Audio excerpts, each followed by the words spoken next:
Marcus Aurelius did not want to be emperor of Rome. He wanted nothing more than to be left alone with his books, studying philosophy in quiet rooms far from politics and war. Instead, he spent nearly 14 years of his life sleeping in military tents on a frozen, war-torn frontier, fighting a war he never asked for. It was there, by candlelight, between battles, that he wrote his most famous words. He wrote them only for himself. He never meant for another living person to read them, and yet that private notebook became one of the most read philosophy books in human history.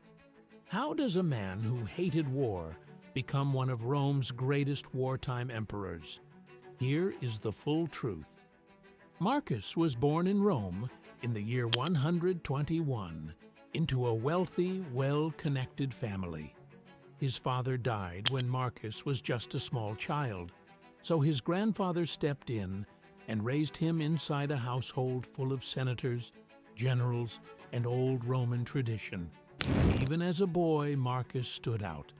He was serious, honest almost to a fault, and endlessly curious. The reigning emperor, Hadrian, noticed the boy during visits to the household and gave him a nickname, Verissimus, meaning the most truthful one.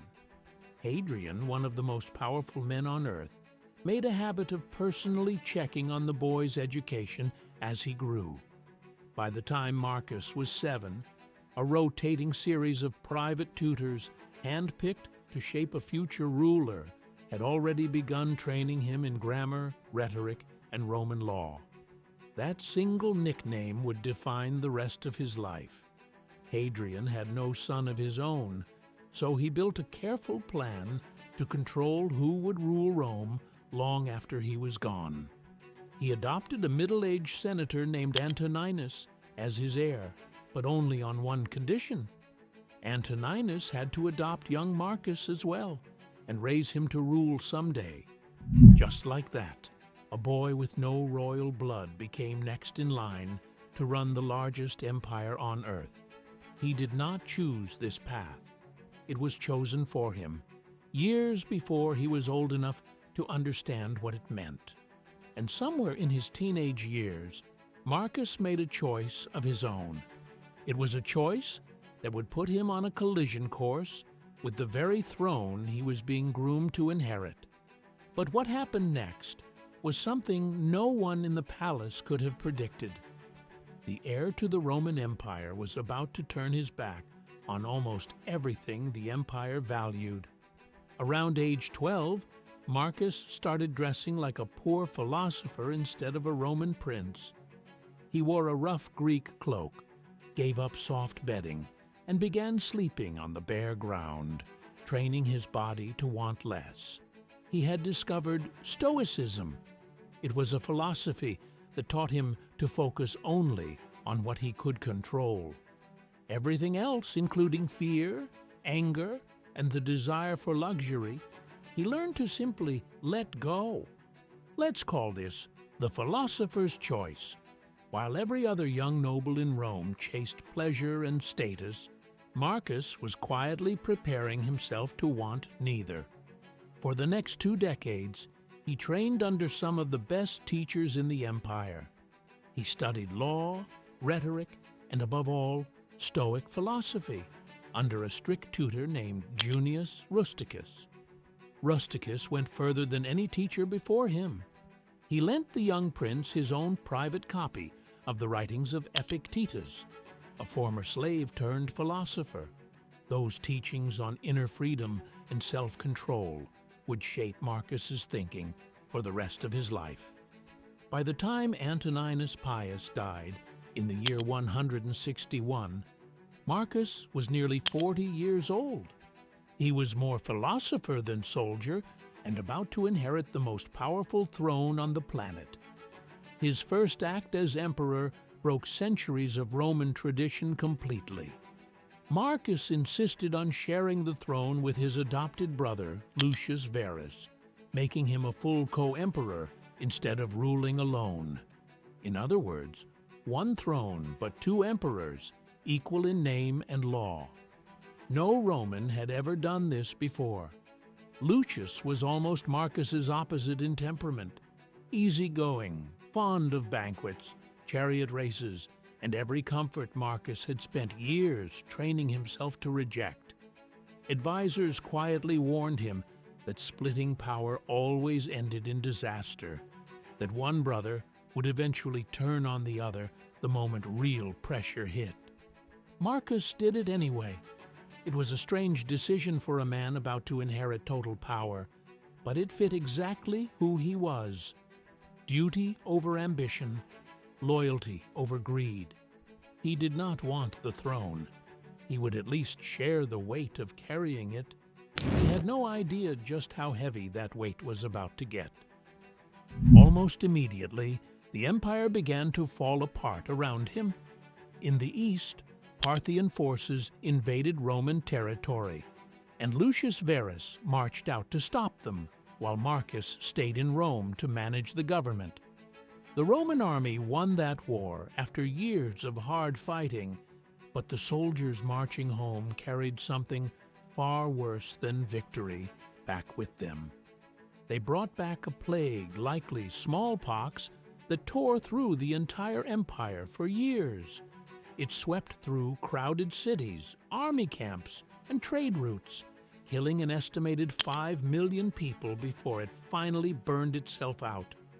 Bodies piled up faster than cities could bury them. Grain shipments stalled, and entire army units were wiped out before they ever reached a battlefield. Eventually, the plague claimed Lucius Verus himself. Marcus was now the sole ruler of an empire, bleeding from a war he did not start, and a disease he could not stop. And just as that crisis began to fade, an even bigger one exploded on Rome's northern border, one that would consume the rest of Marcus's life. Germanic tribes, pushed by pressures from even further north, began smashing across the Danube River into Roman land. This was not a small raid. It was a full invasion, and for the first time in generations, it actually worked. Tribal armies tore through Roman defenses and pushed deep into Italy itself. They reached as far as the city of Aquileia, closer to Rome than any enemy force had come in centuries. Panic spread through the capital. The philosopher who wanted nothing more than quiet study had no choice left. Marcus put down his books and picked up command of the legions. He rode north to the frontier himself, a man who had spent his whole life training his mind, now forced to lead men into battle. Fighting a war that size cost a fortune Rome did not have. Not after years of plague had already drained the treasury dry. To pay for it without crushing an already suffering population with new taxes, Marcus did something no emperor had done before. He held a public auction in the Forum of Trajan and sold off the palace's own treasures: gold ornaments, jeweled cups, silk robes, even his own family's ceremonial garments. The philosopher emperor stripped his own palace bare. Rather than squeeze more money out of people already dying from disease, the auction took months to finish, but it worked. He funded an entire war without bankrupting the very citizens he was fighting to protect. But here's the part that history books almost never tell you. Marcus did not fight this war from a palace far away, sending orders south from the comfort of Rome. For most of the next 14 years, he lived on the frontier itself, in freezing military camps along the Danube, sharing the same brutal conditions as his soldiers. Picture the scene at a fortress camp called Carnuntum on the empire's northern edge. Snow falls outside a leather military tent. Inside, by a small oil lamp, one of the most powerful men alive sits writing, not orders, not laws, but private notes addressed only to himself. He writes about facing fear without complaint. He writes about death being nothing to dread, since it comes for everyone eventually, emperor and soldier alike. He writes reminders to stay patient with people who annoy him, because losing his temper helps no one and changes nothing. Again and again, he reminds himself that whatever stands in his way is not separate from the path he must walk. It simply is the path. These notes were never meant for anyone else's eyes. They were reminders Marcus wrote for himself, night after night. They helped him survive years of war without losing the philosophy he had built his entire identity around since he was a teenager. Centuries later, the world would come to know these private notes by another name: Meditations. The wars themselves ground on, brutal and unglamorous, fought in freezing rivers and dense forests against tribes who refused to simply surrender and go home. One moment in particular became legendary across the empire. In the year 172, a Roman legion found itself surrounded by enemy forces in open country, completely cut off from any source of water. Soldiers began collapsing from thirst in the brutal summer heat, and defeat looked certain within hours. According to ancient accounts, the sky breaks open without warning. A sudden, violent storm dumps enough rain to save the entire legion. Soldiers drop their weapons and tilt their helmets skyward, drinking straight from the storm as it falls, while lightning strikes scatter the enemy in terror. Romans called it the miracle of the rain. Stories about exactly why it happened spread in every direction. Some credited the gods, others credited an Egyptian magician, and still others credited the prayers of Christian soldiers serving in the ranks. Whatever the true cause, the legion survived, and Marcus's army pushed the invaders back yet again. Year after year, the pattern repeated. Marcus won battle after battle and pushed enemy tribes back across the Danube. He negotiated fragile peace deals, but they rarely lasted more than a season or two before fresh fighting broke out again. He was, against everything he had ever wanted for himself, becoming one of Rome's most effective wartime commanders. And the entire time, that private notebook kept growing, one exhausted, honest entry at a time. It was the only place left in his life where he still sounded like the young philosopher he had once been. In March of the year 180, still on campaign near the Danube frontier, Marcus Aurelius fell seriously ill. It was likely the same plague that had haunted the empire for years. He died in his military camp, not in a palace, not in Rome, but exactly where he had spent almost the last decade and a half of his life. The camp falls quiet, except for the wind. Aides move in and out of his tent, waiting for orders that both they and Marcus can no longer be sure will come. His final words were reportedly less about himself and more about the young officer he was leaving in charge for the night. It was one last small act of duty before the end. His body was carried back to Rome, where the Senate declared him a god, the highest honor Rome could give a former ruler. But Marcus's greatest failure was waiting for the empire the moment he closed his eyes. Every emperor before him, for nearly a century, had chosen his successor by adoption, handpicking the most capable man available. That was exactly how Hadrian had chosen Antoninus, and how Antoninus had chosen Marcus himself. Marcus broke that pattern. He passed the empire to his own biological son, Commodus, a teenager far more interested in gladiator fights than in ruling an empire. Commodus eventually had himself declared a living god. He fought staged gladiator matches in the arena for public entertainment, while the empire's finances and defenses crumbled around him. He turned out to be one of the most disastrous emperors in Roman history. Many historians mark his reign as the moment the long, stable peace of the Roman Empire began to crack apart for good.